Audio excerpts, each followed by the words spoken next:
오늘은 예레미야 말씀을 좀 볼 건데요.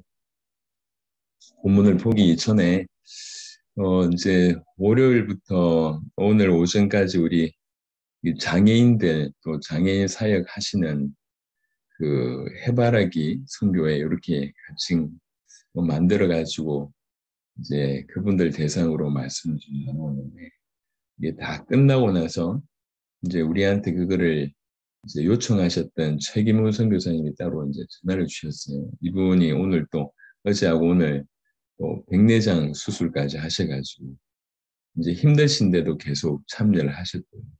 저희 모임이 다 끝나고 나서 이제 당신들끼리 또 잠시 모였던 모양입니다.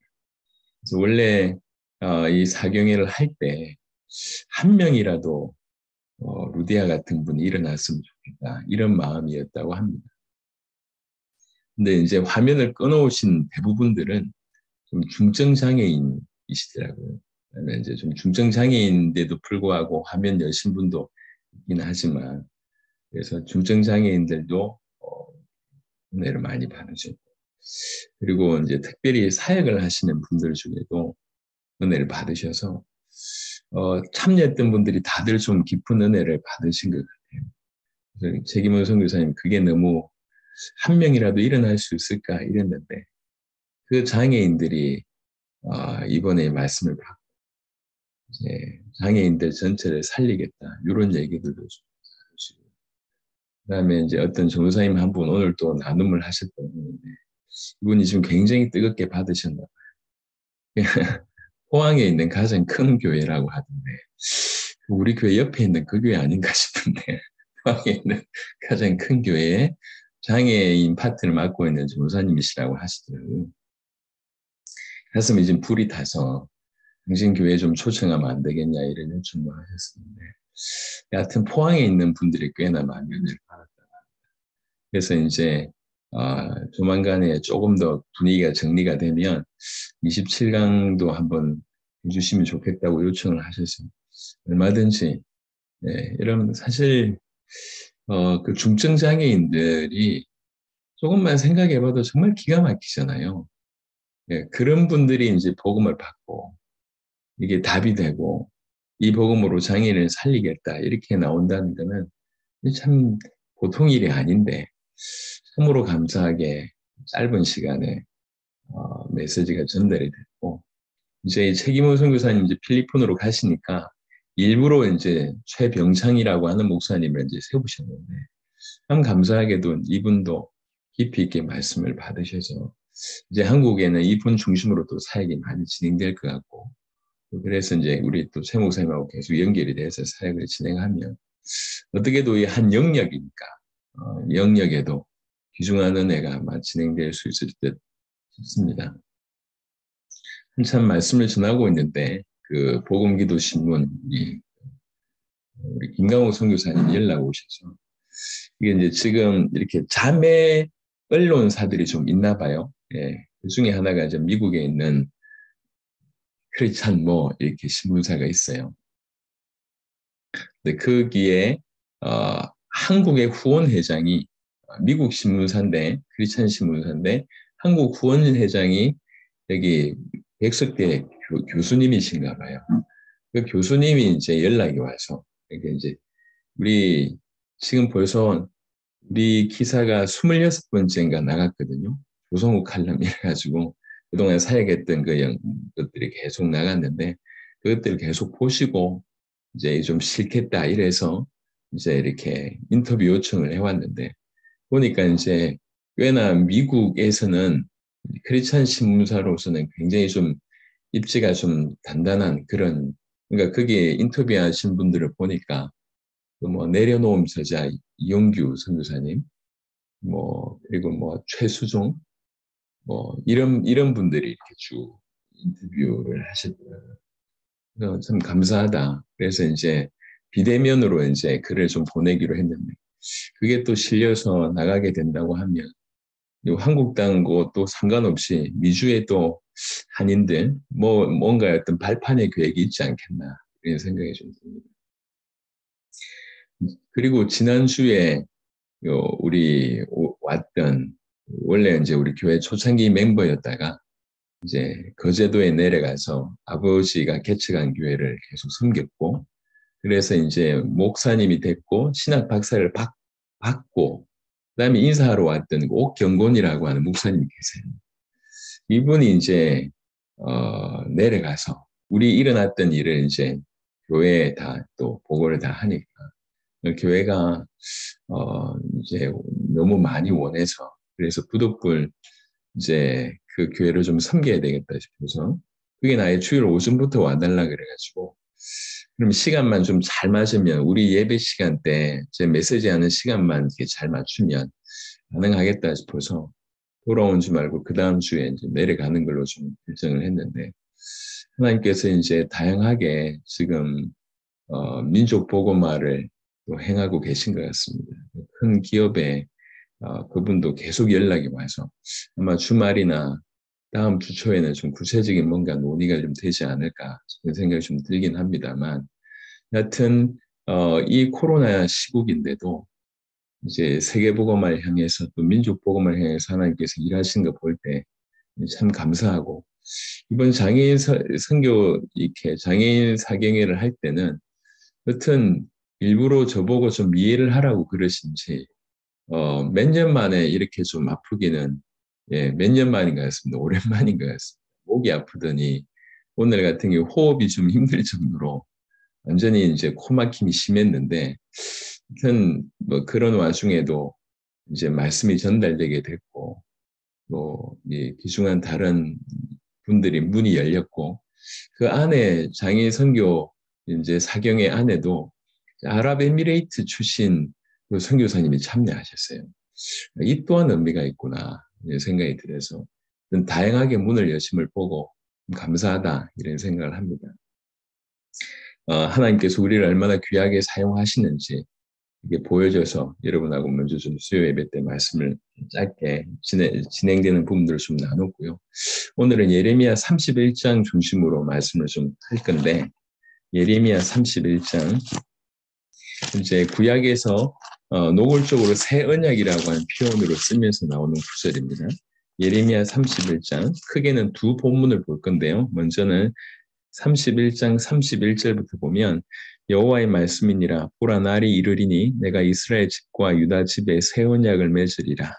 이 언약은 내가 그들의 조상들의 손을 잡고 애굽 땅에서 인도하여 내던 날에 맺은 것과 같이 아니할 것은 내가 그들의 남편이 되었어도 그들이 내 언약을 깨뜨렸음이라. 여호와의 말씀이니라. 그러나 그날 후에 내가 이스라엘 집과 맺을 언약은 이러하니 곧 내가 나의 법을 그들의 속에 두며 그들의 마음에 기록하여 나는 그들의 하나님이 되고 그들은 내 백성이 될 것이라.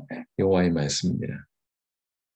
여러분, 예레미야는 언제 활동을 했냐면 이제 두 나라로 쪼개져서 북이스라엘은 먼저 아수르에 망하고요.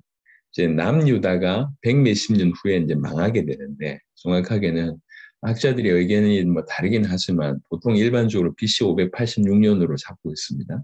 BC 586년에 망하는데 요 망하기 몇십 년 전, 요때 활동을 했어요. 그래서 여호와 김이라고 하는 여호와야 김이라고 하는 그 왕부터 시작해서 저 이제 마지막 왕까지 한 5대 걸쳐서 사역을 계속 이제 하다가 결국 망하는 걸 이제까지 이제 예언의 활동을 했던 그런 분입니다. 그러니까 이제 하나님께서 예레미야를 선택하셔서 이제 이스라엘이 배역했던 것처럼, 북이스라엘이 배역했던 것처럼 남유다도 이렇게 악행하는 것들, 그리고 그다음 우상 숭배에 대한 이런 부분들을 지적하시면서 심판이 있을 수밖에 없음을 예레미야에게 먼저 보여주시고, 그 예레미야를 보고 이제 말하라고 하는 거예요. 그러니까 저 모든 사람들이 듣도록 서울 한복판에 가서 말하라고 하는 이런 식으로 얘기를 하는 거죠. 그러니까 예레미야가 이제 그 나라가 망할 것에 대해서 이미 말씀을 들었기 때문에 너무 탄식을 하는 겁니다. 탄식을 하고 또 회개를 하는데, 그래서 이 안타까운 마음 가지고 이제 앞에 가서 메시지를 계속 합니다. 우리나라 망할 것이다. 니네가 회개하지 않으면 망한다. 하나님께서 이렇게 우상 숭배하고 있는 니네들 악행 때문에 하나님 심판하신다고 했다. 계속 얘기합니다. 계속 얘기하니까 무슨 일이 벌어집니까? 예, 예레미야가 이렇게 죽을 뻔한 예레미야를 죽이자 이렇게 덤벼들어서 죽을 뻔한 어떤 일도 벌어지고 감옥에도 여러 번 갇힙니다. 예레미야 20장에 보시면 예레미야 20장 7절부터는 이제 예레미야의 그 현 주소를 얘기하는 거예요. 예레미야 20장 7절 여호와여 주께서 나를 권유하심으로 내가 그 권유를 받아싸우며 주께서 나보다 강하사 이기셨으므로 내가 조롱거리가 되니 사람마다 종일토록 나를 조롱하나이다. 내가 말할 때마다 외치며 파멸과 멸망을 선포함으로 여호와의 말씀으로 말미암아 내가 종일토록 치욕과 모욕거리가 됨이니이다. 망한다고 얘기를 하라 그래서 얘기를 하는데 그것 때문에 결과가 뭐냐면 모든 사람이 조롱한 거예요. 얼마나 그런 시간이 지났냐? 40년.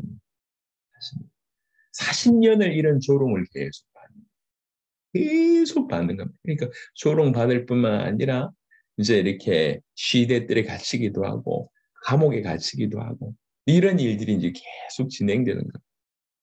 그런데 참 감사하게 예레미야는 이런 사람입니다. 9절에 내가 다시는 여호와를 선포하지 아니하며 그의 이름으로 말하지 아니하리라 하면 나의 마음이 불붙는 것 같아서 골수에 사무치니 답답하여 견딜 수 없나이다.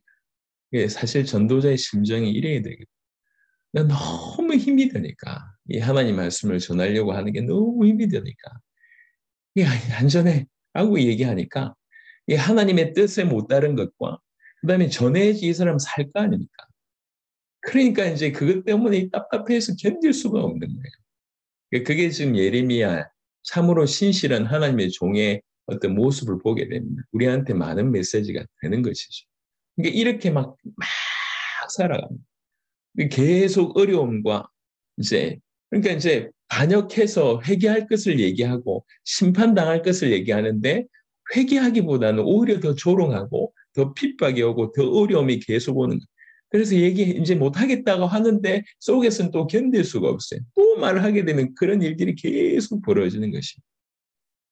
그래서 예레미야는 기본적으로 이렇게 심판에 대한 얘기를 하고 나서 그리고 30장부터 33장에는 분위기가 바뀌어서 그 심판이 끝이 아님을 얘기합니다.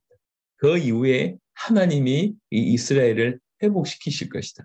오늘 이 본문은 그 바로 회복에 대한 메시지입니다. 여러분, 하나님의 율법 앞에서 우리가 서면 사실은 절망과 좌절밖에 없습니다. 작은 희망도 없습니다. 왜 그러냐? 우리는 단 한 차례도 그 계명을 준수하지 못했고 앞으로도 그렇습니다. 이게 이스라엘의 상태예요. 상태. 그리고 이 이스라엘 백성들이 하나님의 말씀을 따라서 살 능력도 없지만 그렇게 사는 것을 원치도 않았다는 거예요. 그래서 이제 나중에는 자신들의 만족을 위해서 하나님보다는 우상을 숭배하고 하나님의 법을 계속 떠나게 됩니다. 그래서 나와지는 결론이 뭐냐면 그 땅 완전히 황폐하게 되고 그 나라 백성들은 이방 나라 중에 끌려가서 이제 이렇게 포로가 되고 노예가 되고 일부는 기근이나 또 전쟁으로 죽어가는 이런 상황이 벌어집니다. 곧 이런 상황이 벌어질 거라는 거예요. 근데 이게 끝이 아님을 얘기합니다. 그 이후에 하나님께서 회복시켜 주실 것이다. 그게 오늘 예레미야 31장 읽었던 이 말씀입니다. 이 보시면 31장 31절에 여호와의 말씀이니라. 보라 날이 이르리니 내가 이스라엘 집과 유다 집에 새 언약을 맺으리라. 왜 새 언약이 필요한지를 설명하기를 32절에 이 언약은 내가 그들의 조상들의 손을 잡고 애굽 땅에서 인도하여 내던 날에 맺은 것과 같이 아니할 것은 내가 그들의 남편이 되었어도 그들이 내 언약을 깨뜨렸습니다. 내가 조상들에게 줬지 않냐. 근데 그 언약으로 말미암아 내가 그들의 남편이 되고 그들이 나의 부인이 되었음에도 불구하고 그들의 언약을 깨뜨리더라. 그들의 손에 쥐어줘서는 되는 게 아니더라. 그들의 마음에 심어줘야 되겠다.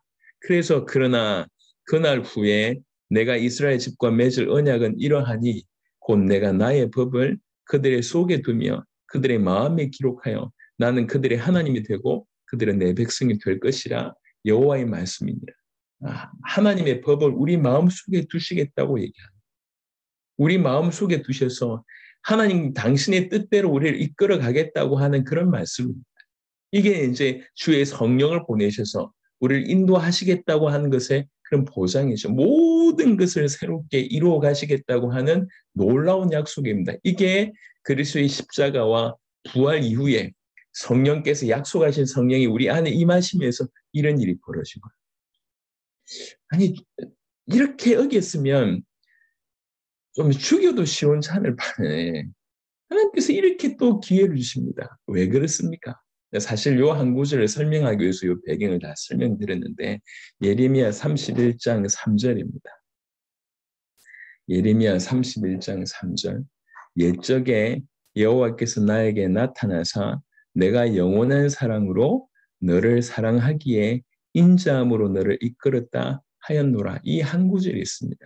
내가 영원한 사랑으로 너를 사랑하기에. 우리 주님이 이렇게 반역하고 아들인데 그렇게 반역한 아들이에요. 아내인데 그렇게 신뢰를 어긴 아내가 되는 거예요. 하나님이 남편임에도 불구하고 이렇게 바람 열심히 피는 아내같이 하나님의 아버지임에도 불구하고 그렇게 반역하는 아들같이 이스라엘이 한 게 그거밖에 없습니다. 단 한 번도 신실했던 적이 없습니다. 그럼에도 불구하고 하나님께서 끝까지 사랑합니다. 왜 그랬습니까? 하나님이 영원한 사랑으로 사랑하신다. 왜 그렇죠? 하나님이 사랑이시기 때문에 그렇습니다. 성경은 하나님은 사랑이 많다 이렇게 표현하지 않았습니다. 성경은 하나님이 사랑이라고 얘기하고 있습니다. 하나님의 존재 방식, 하나님의 속성 자체가 사랑입니다. 그 사랑은 그 기원이 영원에 둔다고 제가 지난번에 말씀드렸습니다. 이게 갑자기 생긴 게 아니에요. 하나님의 기원과 같이 그 사랑은 영혼의 기반을 두고 있습니다. 영원토록 우리를 사랑해 주셨습니다. 영원토록 우리를 사랑해 오셨습니다. 이 사랑은 또 영원할 것입니다. 이 영원한 사랑이 어떤 우리의 어떤 실수의 행위로 그 사랑을 막아낼 수 있냐? 그렇지 않다는 거예요. 비록 이스라엘 백성들이 이런 일들 때문에 심판을 당하지만 하나님의 사랑에서 벗어날 수 있는 건 아닙니다. 여전히 하나님이 그들을 사랑하십니다. 그래서 그렇게 심판하신 이후에 다시 회복하실 것을 말씀해 주십니다. 사실은 예레미야나 이사야나 특별히 에스겔 같은 데 보면 얼마나 많이 반역했는지를 거의 뭐 매 구절 그렇게 나올 정도로 너무 심각하게 반역을 하고 도무지 있을 수 없는 그런 행동을 계속 함에도 불구하고 우리 주님이 끝까지 사랑하십니다. 사실 그 끝까지 사랑하신 그 영원한 사랑 때문에 지금 우리가 여전히 존재하고 있다고 봐도 과언이 아닌 것 같습니다. 우리가 그리스도 안에 또 교회 안에 하나님 나라의 어떤 놀라운 어떤 역사 안에 있지만 사실은 끊임없이 우리는 여전히 불순종하고 불신앙하고 순종보다는 그렇지 못한 편을 선택하고 하나님이 원하신 게 뭔 줄 알매도 불구하고 하지 않은 이런 일의 연속이지 않습니까?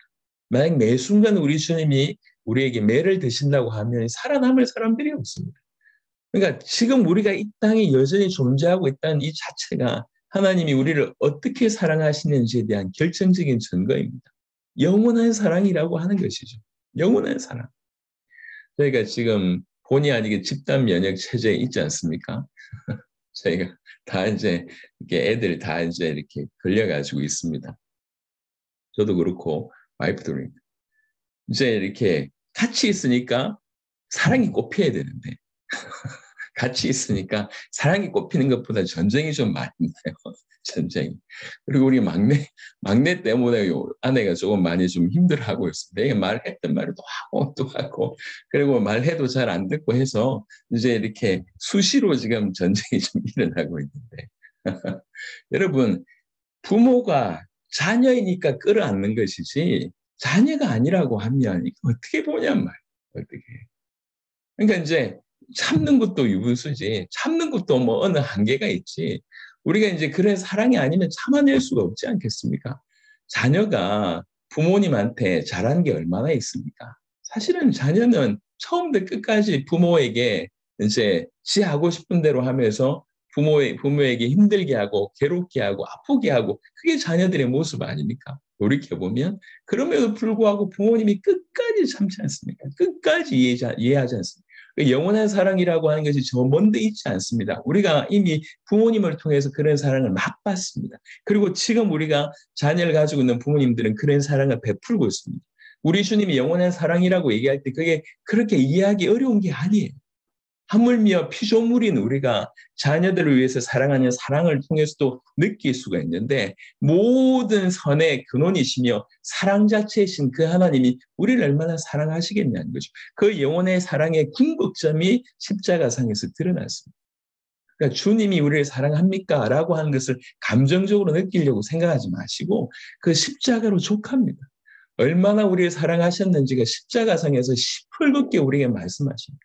내 아들을 죽일 정도로 너희를 사랑한다고 얘기하고 있습니다. 내 아들을 대신해서 너희를 건질 정도로 우리를 사랑한다고 노골적으로 밝히신 게 바로 그 십자가입니다. 그래서 십자가는 주님이 우리를 얼마나 사랑하시는지의 극한 표현입니다. 로마서 5장에 정확하게 얘기하고 있지 않습니까? 우리가 아직 죄인이었을 때, 여전히 죄 가운데 있을 때 아버지께서 독생자를 죽이심으로 아버지께서 우리를 얼마나 사랑하시는지를 확정하셨다고 말씀하셨잖아요. 우리가 잘 알고 있는 구절입니다. 그러니까 이 사랑이, 이 영원한 사랑이 우리 가운데 임했고, 우리가 만약 그런 영원한 사랑을 조금이라도 눈치채기 시작한다면 분명히 우리 인생은 달라질 거다 생각합니다. 이토록 멸망시키고 심판하실 수밖에 없는 바로 그 순간에도 다시 회복을 말씀하십니다. 기가 막히죠. 그래서 저는 이제 예레미야 요 부분을 좀 묵상을 하면서 기가 막히다. 내 같으면 그냥 막 다 끝내고 그냥 끝장낼 것 같은데 그게 그렇지가 않아요. 이렇게 배역하고 이럴 수가 있을 정도인가 싶을 정도로 배역함에도 불구하고 하나님이 그들을 정결케 하시기 위해서 심판을 하시고 끝내지 않으시고 또 회복을 얘기하십니다. 왜 그랬습니까? 그분이 사랑이시기 때문에 그렇습니다. 그분이 우리를 영원히 사랑하시기 때문에 그렇습니다. 오늘 이 시간에 또 우리는 그분의 영원한 사랑에 관한 얘기를 여러분하고 지금 나누게 되었습니다. 영원한 사랑으로 사랑하기 때문에 여전히 우리가 이 자리에 있습니다. 그리고 여전히 우리에게 또 기회를 주시는 것이죠. 제가 이제 오늘 조금 전에도 말씀을 드렸지만 우리 장애인분들 좀 섬길 수 있도록 하나님 또 은혜를 주셨고 또 이제 뭐 이렇게 신문에 아니면 또 여러 군데 최근에 연락 오는 걸 보면서 야, 내 주제에 이게 어떻게 이런 일들이 자꾸 벌어지는가. 그리고 이게 사실 이건 뭐 알려져서 그런 것이지 알려지기 이전에 하나님께서 이렇게 문을 열어주신 거 보니까 이것 자체가 참 놀라운 일이 아닌가 생각합니다. 사실 우리에게 일어난 일들을 얘기하니까 다 놀라잖아요. 놀랄 수밖에 없는 일이거든요. 어떻게 우리에게 이런 은혜를 주셨는가. 우리의 행위를 보면, 우리의 삶을 보면, 우리의 수준을 보면 100번, 1000번이라도 탈락시킬 수밖에 없는 수준인데 끊임없이 우리를 이해하시고 끊임없이 품어주시고 끊임없이 사랑하시고 또 한 번 기회를 주신다는 거죠. 우리가 받은 은혜가 그러합니다. 우리 주님은 우리를 영원한 사랑으로 사랑하신다 말씀하십니다. 내가 영원한 사랑으로 너를 사랑하기에 이렇게 우리 주님이 우리에게 말씀하고 계십니다. 이 앞에 다른 모든 것들은 상대화됩니다. 지금 우리가 이 길을 걸어가는 중에 답답한 거 많을 것이고 어려운 거 많을 것이고 힘든 거 많을 것이고 이해 안 되는 거 많을 것이고 뭔가 이렇게 마음에 들지 않는 요소들이 많을 겁니다. 하지만 그것 때문에 괴로워하고 힘들고 지치고 이렇게 낭망하기보다 영원한 사랑으로 우리를 사랑하신다고 하는 바로 이 주님의 사랑 고백이 한마디 때문에 모든 걸 넘어설 수 있는 은혜가 정말 있게 되기를 그리스도 예수 이름으로 축원합니다. 실상 그리스도인들은 위기 때에 더 빛을 발하잖아요. 그 안에서 힘이 나는 것이 아니라 외부로부터 힘이 오는 것이 아닙니까? 주님으로부터 힘이 나니까 그 절망의 상황에서도 웃음 지을 수 있고 그 위기의 상황 속에서도 믿음으로 넘어설 수 있는 거거든요. 왜 그렇습니까? 예, 우리가 그리스도인이기 때문에 그렇습니다. 하나님이 우리와 함께 계시기 때문에 그렇습니다. 하나님께서 우리를 끌고 가시기 때문에 그렇습니다. 그래서 모든 것을 넘어설 수가 있는 것입니다. 그래서 어떻게 보면 지금 위기의 때, 기회의 때, 뭐 표면적으로는 우리가 잘 알지 못하지만 여러분 개개인에게 들어가 있는 많은 어려움의 때를 지금 경험하고 있지만 이때일수록 더욱 우리가 영원한 사랑으로 우리를 사랑하신다고 하는 그 주님의 음성을 깊이 답으로 얻게 되기를 그리스도 예수 이름으로 축원합니다. 진실로 그분이 영원한 사랑으로 우리를 사랑하신다고 하면 사실 뭐가 더 필요하겠습니까? 그렇죠? 뭐가 더 필요하겠냐면 지금 저와 여러분들에게 필요한 게 뭐가 더 있습니까? 물론 물질이 더 필요하면 좋겠지만 사실 그거 없어도 사는 거 아닙니까? 이 땅이 전부가 아니고 영원한 하나님의 나라가 실제한다고 얘기할 때 그 영원한 하나님의 나라를 소유하고 영원한 하나님의 사랑을 소유한 자로서 뭐가 더 부족하겠냐면, 자녀한테 부모가 있다. 뭐가 더 필요하겠냐면, 무한의 사랑을 베풀어 주시는 부모가 자녀의 배경이 되는데 뭐가 더 필요하겠습니까? 사실 우리는 그러합니다. 제가 곰곰하게 돌이켜봤어요. 하나님께 뭔가 주십시오라고 간구할 내용들이 많지만 궁극적으로 지금 내가 더 필요한 게 있는가 생각을 하게 됐어요. 인간적인 욕심 다 빼고, 예. 그냥 하나님만으로, 복음만으로 족한 거 아닌가. 그리고 지난 시간 동안 이 복음으로 세계복음의 길을 걷게 하신 그것만 해도 감사한 거 아닌가. 사실 제 수준으로 보면 이 정도만 해도 감지덕지죠. 이 정도 하나님께서 짧은 시간에 이 복음으로 전 세계 복음을 문을 열게 하시고 이렇게 경험 주신 것만 하더라도 제 수준에서는 감지덕지라고 생각합니다. 감지덕지. 근데 여기서 그치지 않고 주님 오실 길을 끝까지 준비할 수 있도록 길을 열어주신다고 하면 그것만큼 감사한 일이 어디 있습니까? 영향력이 있고 또 많은 어떤 경제를 이렇게 장악하고 있고 많은 사람들에게 영향을 끼치고 많은 사람들에게 유명해지고 또 많은 사람들에게 어떤 뭐 큰 어떤 그걸 끼친다 하더라도 그게 복음하고 상관없으면 뭐가 중요하냐. 우리 오늘 슬픈 소식이 있었지 않습니까? 그래도 우리나라에 아주 이렇게 이슈를 일으켰던 그 이제 이렇게 게임으로 일으켰던 그 김 어떤 목이 그 아마 뉴스 보셔서 알겠지만 제가 이제 언급하기가 좀 그래서 그 김무식이 그분요 이제 미국에서 돌아가셨다고 하는데 밑에 보니까 최근에 우울증이 심했다고 하시더라고요. 예, 우리나라에서 최고의 부호 중에 한 명입니다. 예, 서울대학을 나왔고 그다음에 그냥 이제 회사 창업해서 그냥 파죽지세로 쫙 올라갔어요. 우리나라의 최고의 부자 중에 한 명입니다. 지금도 적지 않은 재산을 가지고 있습니다. 보니까 연세가 54밖에 안 돼요. 54. 예, 68년생인가 그렇더라고요. 뭐 완전 승승장구했던 인물 아닙니까? 근데 어느 날 갑자기 그 많은 돈을 가지고 그 많은 성공을 했는데 이게 만족이 안 되는 거죠. 그게 이게 이제 이렇게 죽음을 선택했다는 얘기를 들었습니다. 이야, 참 안타까운 거죠. 예, 돈이 많아도 뭐 이름이 유명해도 물론 좋겠죠. 그건 도구 중에 하나 아닙니까? 우리가 영원한 비밀을 가지고 있다. 부족한 게 어디 있겠습니까? 우리가 이제 오늘도 이제 사경회 때 제가 말씀을 드렸지만 사실 전 세계 살릴 수 있는 내용이 우리 안에 있다. 그거면 전부죠. 제가 해외를 처음에 나갔을 때 제가 여러분 우리 성도들한테도 얘기했고 선교사 사경회 때도 얘기했지만 저는 하나 때문에 나갔습니다. 정말 이 복음이면 세계 살릴 수 있겠다. 그 믿음 하나 때문에 나갔습니다. 그리고 주님 다시 오시기를 위해서 준비해야 된다. 뭐 더 이상 타협의 여지가 없어요. 이걸 위해서 살아야 된다. 그러려고 하면 성경 그대로의 전도를 통해서 해야 된다. 이 성경 그대로의 전도를 국내에서 경험해보고 준비해보고 그게 해외 나간 거 아닙니까? 그러니까 하나님 그 걸음에 지금 이토록 놀라운 축복을 주셨어요. 아까도 사경회 때 여쭤보시더라. 도대체 그 재정 어디서 나오냐 물어보시더라. 선교사님들이 그런 게 많이 궁금하신 모양이에요. 교회 하나를 통해서 몇 개국에서 이제 이렇게 제자 찾았다고 얘기하니까 그게 굉장히 궁금한 것 같습니다. 여러분 아시지 않습니까? 우리는 그때도 없고 지금도 없었습니다. 앞으로도 생길지 모르겠지만 예, 재정이 있어서 그 재정의 한도 내에서 뭘 한다고 할 때 도저히 뭘 할 수 있겠습니까? 근데 해야 될 일들 때문에 하나님께서 재정에 응답 주시기를 바라고 믿음으로 기도한 그것이 옳지 않습니까? 지금까지 신실하게 우리는 그 응답을 받았습니다. 신실하게 단 한 번도 외의 없이. 우리가 돈이 없어서 뭔가를 못 해본 적이 없잖아요. 지금까지 모든 일들을 계속 믿음으로 우리가 믿음으로 그랬다 이 말도 맞지만 그 그러면 하나님께서 한 번도 예의 없이 신실하게 응답하신 걸 우리가 다 경험했지 않습니까? 우리 모두가 경험하고 있는 바 아닙니까? 더 이상 뒤로 물러날 이유가 전혀 없어요. 전혀. 복음 자체가 완벽합니다. 주님의 십자가와 부활은 부족하지 않습니다. 그런 복음을 가졌습니다.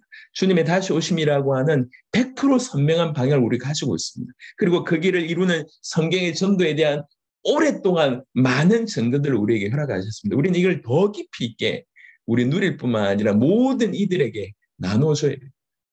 조직을 세우지 않는 것에 대해서 참으로 저는 잘했다고 생각하고 개인적으로 앞으로도 계속 이루려고 생각하고 있습니다. 진실로 세계복음을 하려고 하면 우리 색깔을 없애고 우리 자신을 계속 낮추는 것이 진실로 세계복음을 하는 데는 훨씬 유익하다고 하는 생각들을 하면 할수록 그런 생각들을 갖게 됩니다. 제가 이제 농담이 아니고 유명해지지 않으면서 세계복음화 될 수 있다. 그게 가장 좋은 게 아닙니까? 개인이 드러나기보다는 복음이 드러나고 개교회가 드러나기보다는 복음이 드러나고 주님 다시 오심이 드러나는 것이 훨씬 유익하죠.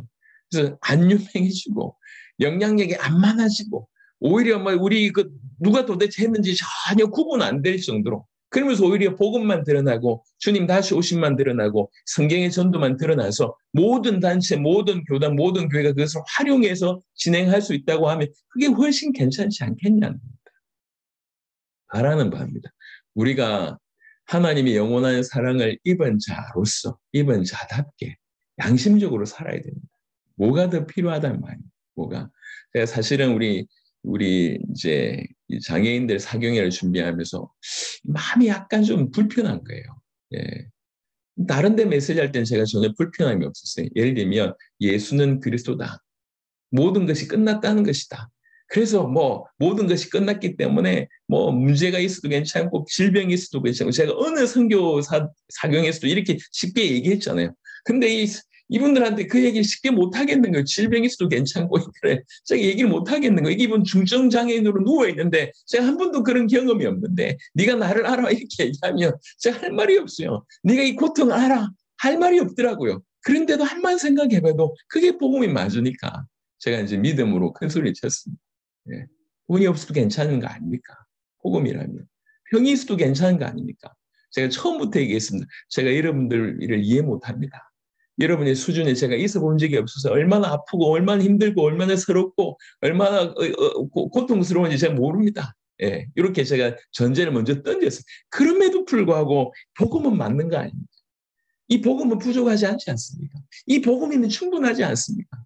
다행히 최김훈 선교사님께서 선교사 사경에 처음 시작할 때 저한테 약간 은지를 줬어요. 예, 우리 이렇게 장애인 분들이니까 오히려 장애 없다고 생각하고 좀 대해달라. 말을 좀 잘못하면 이제 본질이 아닌 다른 것 때문에 마음 상처받을 수 있으니까 좀 이렇게 그래달라 이렇게도 좀 얘기하시고 또 생각보다 마음의 상처를 잘 받을 수 있으니까 좀 지혜롭게 해달라 부탁을 받았는데 그게 부담이 되는 거예요. 이게 어느 부분에 어떻게 상처를 받는지 제가 모르니까 그래서 좀 불편했지만 그냥 복음 전하자 이렇게 했는데 정말 감사하게 다들 귀중한 은혜를 받으셨고 이것이 복음임을 저희 이렇게 동의하시고 장애인들을 살리겠다고 또 이제 결단해 주셔서 저는 개인적으로 너무 유익했습니다. 일은 하고 오늘 수요 예배 우리도 그렇고 또 장애인들도 그렇고 우리 모두가 성경 말씀 그대로 영원한 사랑을 받은 자입니다. 우리 주님은 사랑이시고 그 사랑이신 주님이 우리를 영원히 사랑한다는 말씀하셨어요. 이게 사실입니다. 요거 붙잡아야 됩니다. 이거면 더 필요한 게 없습니다. 이거면 더 필요한 게 없지 않습니까? 그래야지 살죠. 우리가 앞으로 이 복음 들고 역사가 많을수록 걸어가다 보면 더 쉽게 넘어질 수 있다고 저는 생각합니다. 유혹하는 게 너무 많을 거 아니에요. 못 일어나게 했다가 이제 역사 일어나고 나면 유혹하는 게 많을 것인데 늘 복음만 펼쳐서 우리가 인도를 받아야 되겠다는 생각을 하게 됩니다. 그래서 오늘 예레미야 31장을 통해서 특별히 3절을 통해서 영원한 사랑으로 내가 너를 사랑한다. 영원한 사랑으로 이제 너를 사랑하기에 이 말씀이 주님이 우리에게 하는 그런 구애 또 고백이라고 받으시고 이 하나 때문에 큰 힘을 얻으시고 답을 얻으시기를 그리스도 예수 이름으로 축원합니다.